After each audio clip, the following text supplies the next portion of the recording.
our show? Wonder Woman. Wonder Woman. We're reviewing Wonder Woman.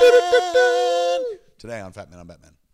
Who's that in Poison Ivy's garden? It's Kevin Smith and Marc and Kevin. Two Fat Men on Batman. Welcome to Fat Man on Batman. I'm Kevin Smith. I am Marc Bernardin. And if I wasn't a heavy guy, I'd be twirling right now, just like Linda Carter, to turn into my Fat Man persona and come here and review the very first ever live-action Wonder Woman film. Yes, we saw it last week.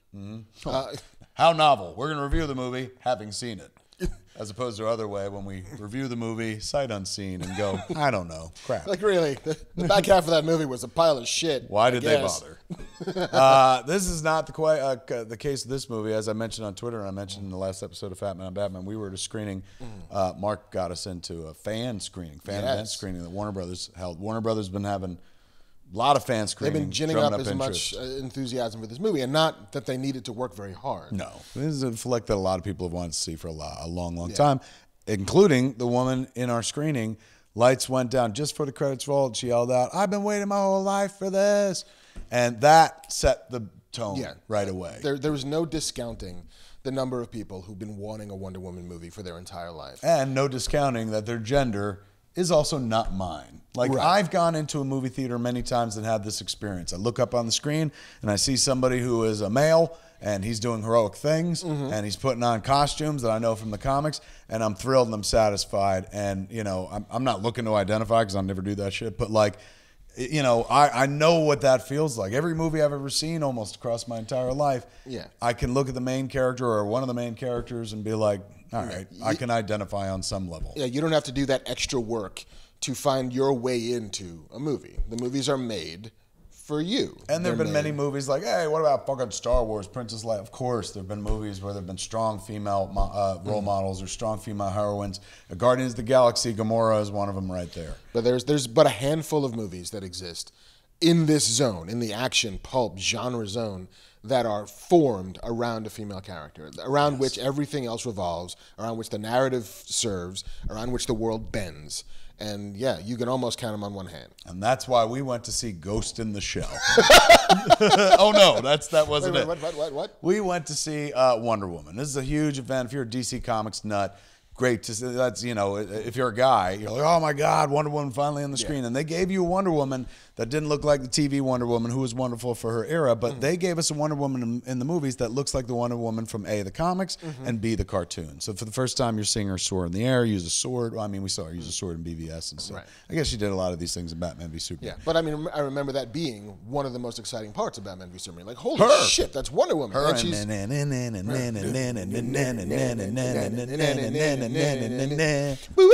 Yeah, nice. It's a You whole went for the high fucking thing. I went up. That's good. I went high. You should have harmonized. You had it too. I should have trusted you. God damn it. Roll with me, my friend. Yes, it was absolutely like that. That aspect of BVS was one of the only aspects nobody argued about. People weren't like this, that. They were like, we all dug Wonder Woman. We all love her music. Yeah, and they give them more of that. There's so many fighty sequences in this movie where she'll burst through a door and kick the ass of like 10 people and stuff. Which, you know, I was like, oh, that's cool. Wonder Woman's doing it. But for a large segment of the audience, it's a much bigger deal than, oh, that's cool. Wonder Woman's the lead in a movie or something.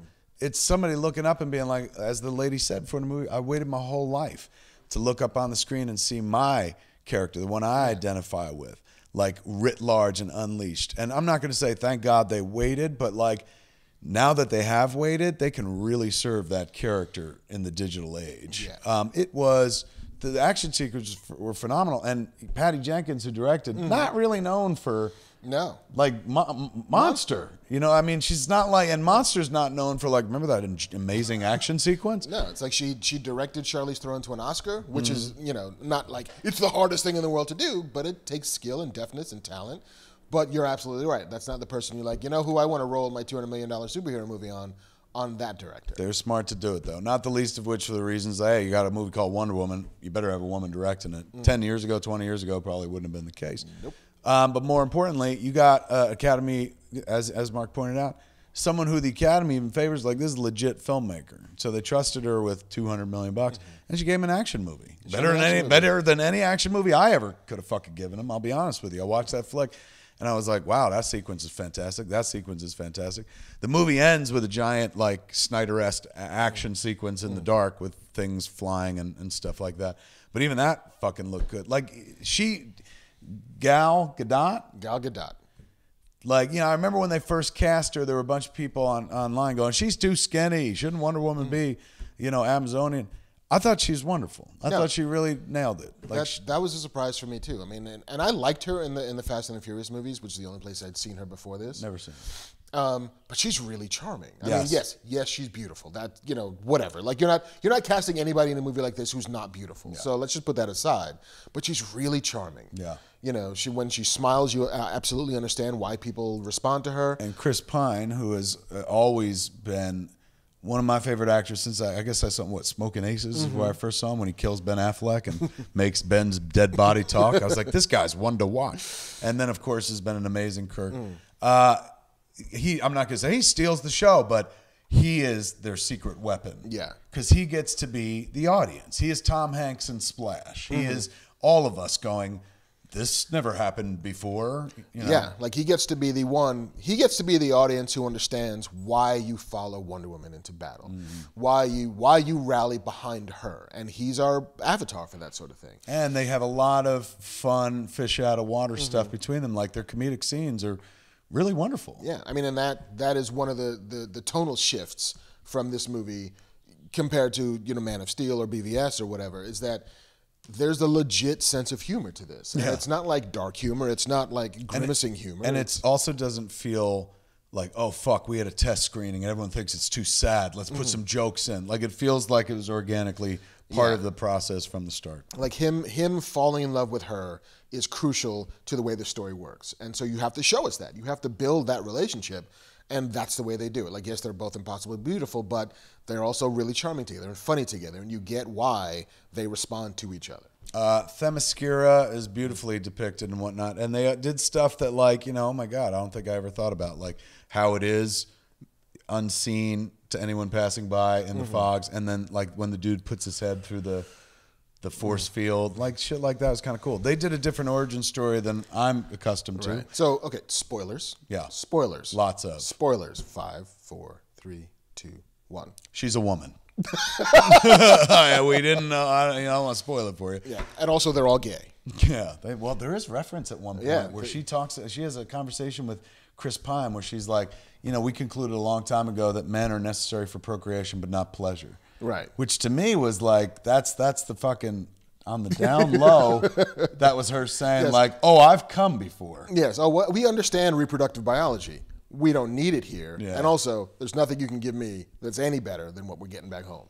And they also come up with a good explanation for who she is. Like, in terms of, you know, for years she's had a very convoluted kind of like, you know, at one point she's like, she's formed from clay and given life by Zeus and stuff. And in other versions, not so much. Right. Always Paradise Island, like Hippolyta's daughter and stuff like that. But now, you know, some of her origins include her being formed from fucking clay. Yes. They found a way to make it all work. They absolutely just tied it all together, a nice little bow. Real, like probably the cleanest, best, easiest to understand origin of Wonder Woman. The one I'm familiar with, of course, is, you know, Diana is not allowed to leave the island, and Steve Trevor lands, and man's world, what the fuck? And we must send an emissary of the Amazons, and whoever bests in battle, you know, whoever's the best gets to go with Steve Trevor off the island. And, you know, she puts on the mask and then hides undercover and fights. And then, it is me, mother. And then she gets to become Wonder Woman. So they don't do that by any stretch of the imagination. This is, we don't want you to leave. Steve Trevor lands here, brings a bunch of other German dudes. Which I've never seen. I mean, I can't say I've read every Wonder Woman comic in my life. And I'm sure there have been men on Paradise Island since Steve Trevor. But I thought that was a cool aspect to bring into the trailer. Yeah, like he's being chased. He's a spy. He's being chased by the German forces. World War I, which, again, interesting choice. You know, the Mark had a good forgotten reason. World War. I've always been like, come on, why not World War II, man? Fucking, you can punch Hitler in the face. But give Mark a single because he's got a good reason. Tell him why World War I is better. I mean, World War I was a fucking charnel house of carnage. Like, there was just, it was the bridging period between the old way of waging war and the new way. You hear those Panzer tanks coming up right now? Yeah, not in World War I. They didn't way. quite have those. You know, the mechanized infantry wasn't nearly as prevalent.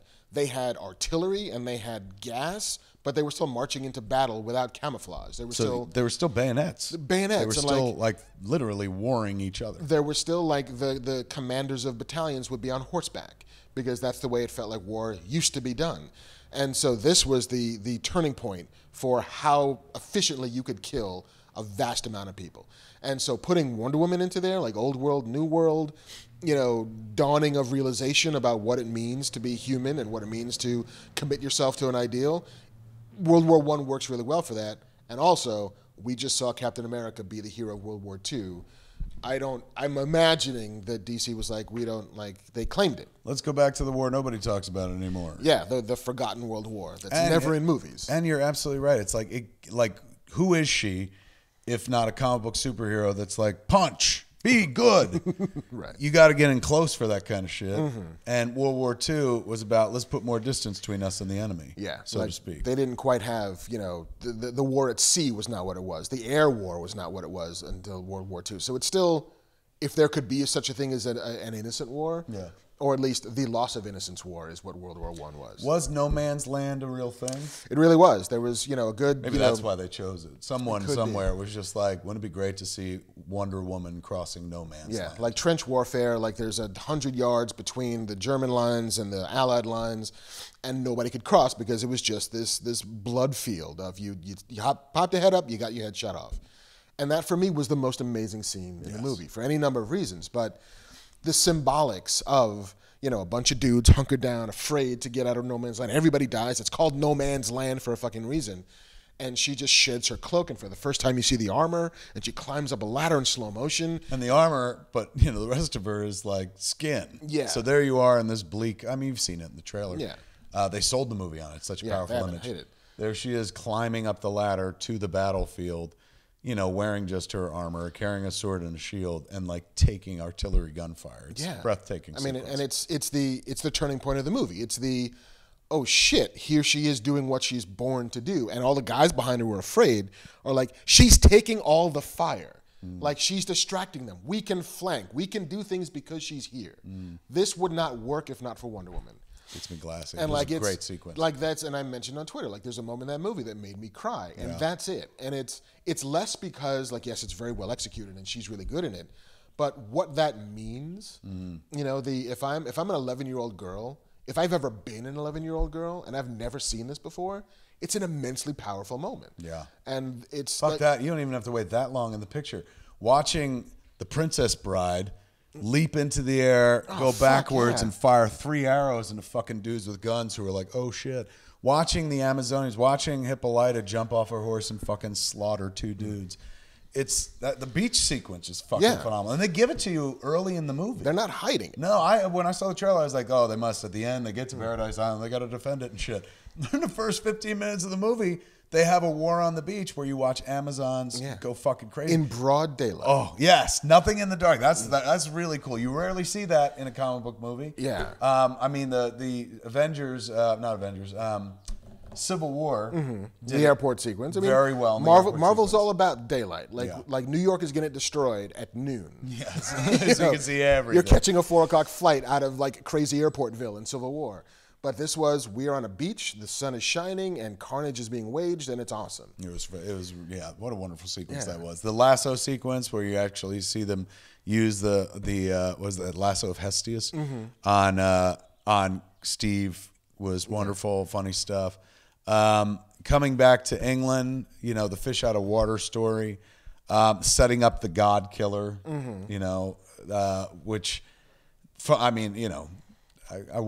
a writer, so right away when she was like, this sword, Zeus gave us the God, I saw what they were doing. So they're doing, even if she didn't. I saw it. Which is fine. Good times. But I will say that No Man's Land sequence, both the crossing the trenches and then the post game of that in this little French, is it France? Belgium. They were speaking. Yeah, there you go. Belgian village, where she just destroys an entire brigade of fucking armored stuff and soldiers and whatever, is as good a sequence as I've seen in almost any Marvel movie.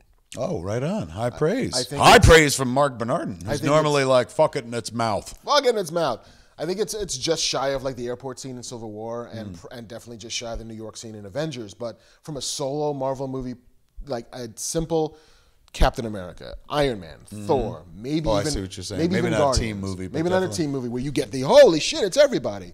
But we're following one hero in one journey. It is as good as any scene as I've seen in any Marvel movie. Put that on a poster. It's long, but it's fine. worth Like, it. you can chop in. Take the most relevant parts. Send it to me for approval. But everything he said was absolutely damn true. It is a wonderful sequence. The once you get to America, once you get to Britain and into the throes of World War I, they get a ragtag collection of people together, as we saw in the photo from Batman v Superman. The whole thing is predicated on a flashback of her getting the photo from Bruce Wayne. Yeah. Wayne Enterprises. This weird framing sequence where she's a curator of weapons at the Louvre, because they probably have one of those, and an armored truck pulls up with this glass plate of a photo, like her and Chris Pine and an Indian guy and a Native American guy and not a black guy because it's still World War One, but like a Scottish guy, Spud shows up from Train Spotting. Spud. But that's the like. Look, That's her. As I gazily stare back into my own mists of memory and recant the tales of how I won World War One. She puts together her own little Super Friends team. Yes, her own little howling commandos. Yes. And they then your villain. Let's talk about your villains. You got what's his name? Tony Houston. Danny Houston. Danny Houston, who you've seen in the trailers, Yeah. barking in German. What are you? Yeah, as like Baron von You are Schnitzel-Nazi. about to find out. That's something we need to point out. Gal Gadot has an Israeli accent? She's Israeli, and so all of the Amazons on Themyscira, because Gal can't do any other accent, everybody's got to do an Israeli accent. So Connie Nielsen and Robin Wright. Robin Wright and everybody. Everybody. They all, essentially the Amazons, Themyscira is off the coast of Israel, I guess, to some Apparently. degree. That's what their accent And it's is. also like the United Benetton of Themyscira, because there's like black Amazons and Asian Amazons and white Amazons, but they're all speaking as if they're from a kibbutz somewhere. It's an interesting approach to it. Like, how do you solve this problem? Like everybody talk like that. Okay. It makes sense. We're on an island. Here we go. And action. So all right. Villains. He's Danny Houston. but he's your bait and switch villain, which you can kind of tell from the trailer. Yeah, he's very Lindendorf, I think is his name. He's a villain. He's a villain. And I think the villains are the problem for me where this movie is. Like, as much as I love the middle and the front end of it, the back half of this movie begins to get a little muddy and a little, like, both cinematically, like it gets very dark and very like third gloomy. act is not the beach fight sequence. No. It's her fighting the big bad, and it plays not like, or like, and this is not dismissive, but it's plays kind of like the ending of Batman v Superman and Suicide Squad. It's in the dark.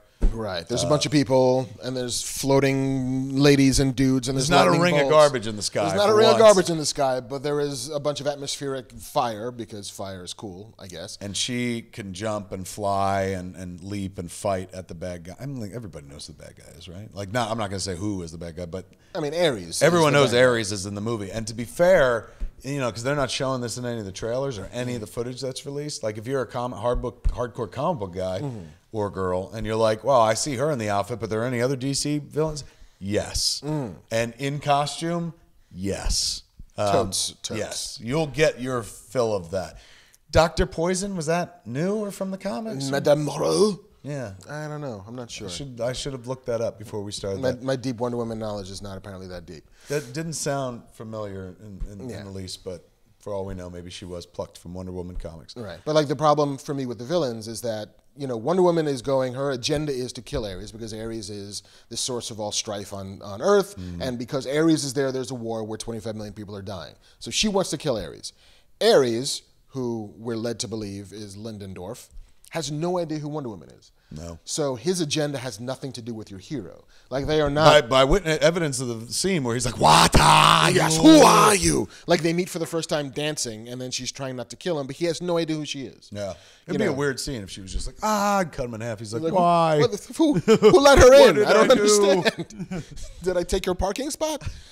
So like it doesn't do that thing where you have the hero and the villain on a collision course, because they both have an agenda that each of them are intrinsically involved with. Is that how that's done? I mean, That's why. That's what you get out of a Marc Bernardin, man. I mean, he just taught me some shit.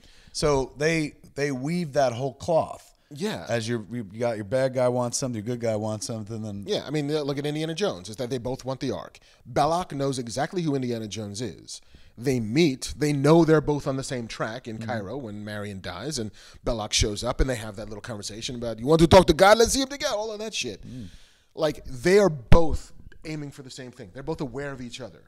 And so by the time they get to the Well of the Souls, and by the time they get to that island out in the middle of nowhere, they are so involved in each other's stories that you can't imagine the movie without them. This movie doesn't have that because your villain has no idea who your hero is. And Avengers: Age of Ultron has that, right? Avengers: Age of Ultron, because Tony creates Ultron. Like, it's right there. Like, What about Guardians of the Galaxy, the new one? Who's the bad guy? I mean, technically, Ego's the bad guy, and Ego knows exactly who Peter Quill is. You know, And wow. and it's all like, You know what I'm starting to understand, Mark? There's a formula to these pictures. I'm starting to see the strings here. I mean, it's not rocket surgery if you're going to do like a standard level, like, here's a heroic story. Your villain has to be intrinsically involved with the life of your hero. Right. Otherwise, it doesn't have the same resonance by the time that you get there. And granted, they do a thing in the last, 10 minutes of the movie that kind of brings it back around again. The Ares of it all. The Ares of it all. Tied into her origin way back in the day. Right. But he still, and he had met Diana along the way, but never in an oppositional way, never in a I know what you're doing way, never in a I'm trying to stop you way. Yeah. It is never only, even a I know who you are way, really. Right. Until the end. Until the very end. So it's out of balance a little bit. Like, it doesn't land with the same heft that you feel like it should land, and then the movie thinks it lands, which is a place of she's overcoming her sort of baser instincts to realize that it's not about Ares. Like, killing Ares is not your mission on Earth. Helping helping mankind is your mission on Earth. She takes a life. She takes lots of lives. I mean, she does one real yeah, I stabbed you through the heart. And then she's like, nothing happened. I don't get it. Because she thought that would, end the war. They are a little careful about the sort of G.I. Joe level violence that she does when she bursts into snipers' nests and holy crap, that was amazing. When I watched the movie, I was like, my wife's gonna love this. A powerful woman bashes a church steeple open. It just stands there. Some among kind the of rubble. statement's being made there, and my wife's gonna really like it. Yeah, but I mean, that was a cool sequence too. I've always loved the idea of Wonder Woman, and I think it started like Wade dealt with it a little bit in the JLA, but the idea that she's a god for all intents and purposes, a god of war. Like, she comes to the battlefield with a shield and a sword. You don't come to the battlefield with a sword unless you're willing to use it. She's the one who kills. The Justice League. In the Justice League. She's the one who, and also the one for whom you have no kryptonite. Right. Like, she's just Wonder Woman. There's no, it's not that you're just a dude who can run out of money. It's not that you have a giant glowy meteor thing. It's not that you're afraid of fire, or you could not tap into the Speed Force, or whatever it is. I was waiting for the speed. I was like, what's Flash's weakness? That's right. You lost your ring. She's always Wonder Woman. Yeah. And so to watch her just fucking wail on people and kill lots of them. Yeah. It was, for me, pretty dope. I know. Like, fuck yeah, all right, do that shit. And I guess you're right. There is a kind of morality to it where it's like, she's not like us. She's a god. Yeah, she doesn't have to be like us. Like, it's very parallel to the Superman story, which is, at least Superman was raised among humans who innately knows that they are worth saving. This is a movie about her realizing that humanity is a good thing, not just because they're naturally good, but because they're trying to be good. Like, she's respecting the effort to be good. And that's a powerful thing.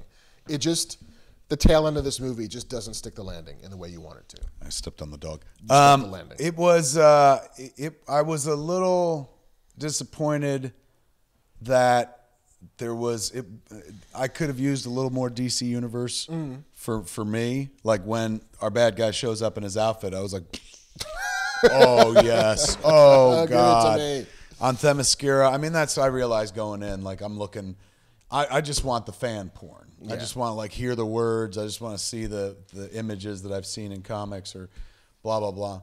So I'm looking. I like this movie quite a bit. I think it's, in terms so far, it's the best of the post Nolan Warner Brothers DC Universe stuff. Agree. Yeah, Wholeheartedly. warm and inviting and feels like the right balance and stuff. But, you know, fuck, what was the original point I was making? I don't know. Yeah, I mean, I liked it. Like I. No, I was going to say something. Fuck, I forget what point I was making. Go ahead, you take it. Yeah, I mean, I have issues with the movie. I have issues with most movies, and that's fine.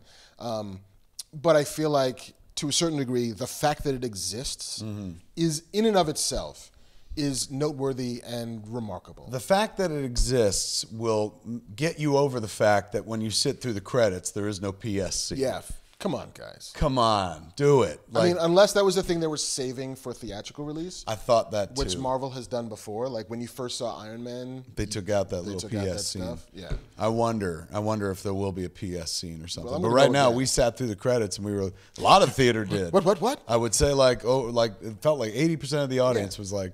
Marvel has trained us never to leave until after the It credits. was true. It really was Pavlovian. It was nuts. And then all of a sudden the lights came up and we were like, oh. But all right, I know what I was going to say. So as much as I enjoyed this movie, and World War I worked way better than I imagined it would.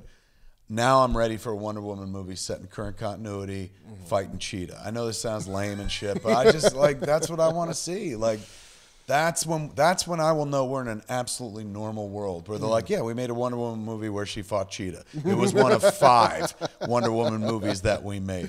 So I'm looking forward to I can't wait now. It made me more excited for Justice League. Yeah, totally. And her role in Justice League. And Shecky, stop it.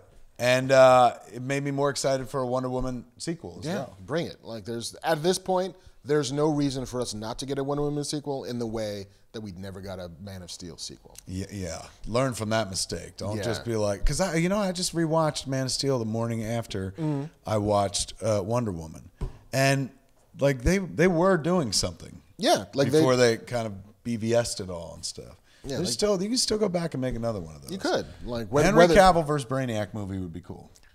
Yes, I like Henry Cavill quite a bit. Yeah, like I loved him in the Tudors. Yeah. He was Henry VIII's best friend. He was so good. and he's really good in Man from U.N.C.L.E., a Is he film really? that doesn't get quite enough You've been love. talking it up. Give us some love. Yeah, no, I mean, Man from U.N.C.L.E. it's a movie nobody saw. It came out like August 2-3 years ago. Guy Ritchie picture. It's a remake of the 60s TV show with Robert Vaughn and whoever played Ilya Kuryakin. Yeah. His name I can't remember. But it's a fucking 60s spy romp. It's like we want to do James Bond every week, but like buddy cop. It's like I Spy, but with spies. Right. And it has the movie has a ton of heart to it. It bounces really well. It's really fun. It's got all of this like 60s super awesome feel, like Vogue Bond thing. While you're sucking Guy Ritchie's dick, suck it a little more. Tell him what you just saw. I saw King Arthur. Remember I shit on King Arthur like a couple weeks ago? Remember, he's the one that went like- to see King Arthur. There I he went to is. go see King Arthur. Who wants a King Arthur movie? Turns There he out I is. did. How was it? You know, I still want Camelot 3000 more than I wanted King Arthur. You know, what did you say, Andrew? It was like, Lock, stock, Camelot. yes, Lock, Stock, Camelot from Andrew. It's very much like, why is he a street rat? Why? Okay, sure, I guess he's a scrapper. But that being said, It's super fun. you had a good time. I had That's a what he good told me time. before we started. He's like, I really actually I enjoyed kind of it. liked it. Jude Law is basically playing Morrissey as the King of England. Oh, really? So he's like a depressed rock star for the entire movie, just glowering and why can't I have what I want? I don't understand. Why am I so sad? Bring me more power. Like swigging from flagons of wine and swishing it around. It's so much fun. He's just chewing the scenery. Absolutely. Like not a piece of it that escaped his mouth. All right, they're getting my money when it hits iTunes. Yeah. So I mean, Cavill, fuck, I would watch another Man of Steel movie with him. Especially like Superman's mythos is rich. Like, you know, and we know they killed him in BVS, but And you gotta be dumb as cum to not know he's coming back in the Yes. Justice League movie. So once he's back, hopefully they give him a Man of Steel 2, just like they yeah. do Wonder Woman 2. And Wonder Woman 2, look, I'll even give you this. If Wonder Woman 2 is like, well, Wonder Woman was World War I, Wonder Woman 2 is going to be World War II, I'm okay with that. As long as she punches some Nazis in the fucking mush, fantastic. But they must get to Wonder Woman of the present, Wonder Woman fighting Cheetah. I know I keep saying Cheetah like she's the only Wonder Woman villain, but Cheetah. that'd be badass, dude. Like would a rock. cat lady and shit fighting Wonder Woman. There's some writer better than me come up with a cool story. Make it happen. Make it work. Don't be afraid of the fact that like she's a god. She can't fight Cheetah anymore. Bullshit. Lady running around looking like a cat. You see how much that play Cats made? That's what this movie will make. Wonder Woman 2. You put cheat in it, all the money's come in. Now and people forever. love cats. Rum-tum terrorists. Yes. But you agree with me. I'm not saying jump on the cheetah train, but you agree with me that bring the character into our present. I mean, that's the genius move that the first Cat made, which was we're going to tell a World War II story, and then the very last bit of it, he's now, there's Nick Fury. Well, they kind of did that in here, too. It was Yeah. like they told the movie, and then at the end, she's back in the present. Oh, hey, look, it's me, Diana, just looking through my sketchbook, remembering shit again. Yeah. Whatever. But, like, yes, there's totally a way that at this point, this should be contemporary. Or at the very least, like, yeah, do Afghanistan. Oh, my God. Do Wonder Woman in a present contemporary crisis. Oh, my God. I mean, not that you want her to be like diverting this course of history, but have her divert the course of history. Yeah, fucking it's made a up. fucking movie. Yeah. Like, let her divert the course of history. The course of history. Remember when Quentin, God bless him, was like, "Hey, in my movie they kill Hitler," and we were all like, Oh, you can do that? and then you see the movie and you're like, "Yeah, why haven't we been killing this fucking idiot for years?" That's what they need to do. A lot of killing historical idiots. Just Pol Pot. Just have her go in there and just take down despots because that's what she should do. All through time. Yes. So Wonder Woman movie, thumbs up. Go see it because we want more of it and stuff. And don't go see it just because that's a good reason to go see it. Go see it because it's fucking vastly entertaining. That No Man's Land sequence is one of the finest things you'll see on a cinema screen this year. Yeah. And I'll go even further to say that beach sequence is worth the price of admission. Yeah, you can see a lot of clips online, but it's breathtaking. It's you know, and there's something to be said. Again, we're two dudes, so we've seen dudes running around shooting people for fucking years, but there's something to be said if you were a young girl, fuck being an older woman, if you were just like some young girl who like sat in that theater and you watched that, like you're like, oh, Yeah. this is like, if you're a young girl, you probably won't even realize that that's not the norm, that they've given you something incredibly special. So I guess it is more for being an old girl. If you're an old girl, and nobody wants to cop to be an old girl, but you know who I'm talking to. It's the movie that, like, when you saw Star Wars as a kid and you were like, oh my gosh, she shot somebody. Thank God. Like, a girl shot somebody.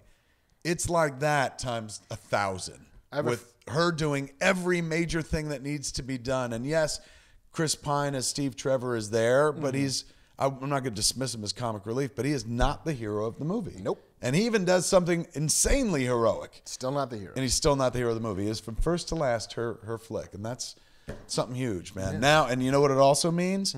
Like, that's the first one, first female-led of the big two. Marvel's got Captain Marvel. That's their female superhero lead movie that they're going to do. You know that now their game, they're like, all right, we've seen what they can do. all right. And they'll crack their knuckles and like, let's build ours. So that means you're going to get another strong female role model superhero movie. Yeah, I mean, I had a friend who told me that she felt the same way about seeing this movie, the way she felt when she was a kid, the first time she ever saw a woman in a business suit. Just in the optics of, oh shit, I didn't know you could do that. Yeah. You know, and like how important that sort of thing is. And that's why I got emotional seeing the movie, like empathizing for people for whom this is the first thing that they've ever seen like this. And it absolutely led me to believe that I'm going to be a fucking mess at Black Panther. I am just all the fucking tears. Like, oh my God, this is amazing. It's everything. That's what somebody wrote on Twitter when I put up that tweet about, right before the movie, the lady yelled out, I've been waiting my whole life for this. And somebody wrote, like, that's what I yelled out when I saw Black Panther at Civil War or something. And you realize, like, even before I was like, me and Mark have seen a bunch of fucking shit. Like, I've seen a bunch of shit. Like, not everyone gets equally represented. So what a thrilling time where they're making stuff where a kid can look up at the screen and be like, oh, I could do that. That's me. I could be that character. Representation changes lives. If you can see it, You can be it. there you go. Wonder Woman is worth your time and effort and money. Take a kid to see it. Take yourself to see it. Take a lady friend to go see it at a women-only your mom to screening. see it. Take your mother to see it. I'm going to tell you, this is the first fucking comic book action movie in a long time that I do not have to convince my wife to come with me to go see. Nice. I don't have to make a deal or a side bet or like, I'll do this. She was like, I want to go. And I was like, fantastic. Here we win. Go see it right now, man. DC, Warner Brothers, well done. Patty Jenkins, well done. Nice job. Gal Gadot, well done. Fucking Claire from that show, Princess Bride. What's her name? Robin Wright. Great Claire. job. Looks amazing. Isn't she Claire? Princess Didn't she play Buttercup. Claire? Princess Buttercup herself. Connie Nielsen, she's in the movie a little bit. Yeah, she did yeah, she plays great Polita. job. But Chris Pine, I mean, charming as fuck. oh my God. As a man, you're just like, I'd fuck Steve Trevor. And that's not a spoiler. I'm just saying, he's that charming. Right, we're going to fuck Steve Trevor. Yeah, spoilers. Look out, Pine. That's how good you were. There it is. For Fat Man on Batman, I'm Kevin Smith. I'm Marc Bernardin. Or really, for Fat Man on Wonder Woman. I'm Kevin Smith. I'm Marc Bernardin. Come back next episode, same Pat time, same Pat channel, smodcast.com, or YouTube.com/Kevin Smith.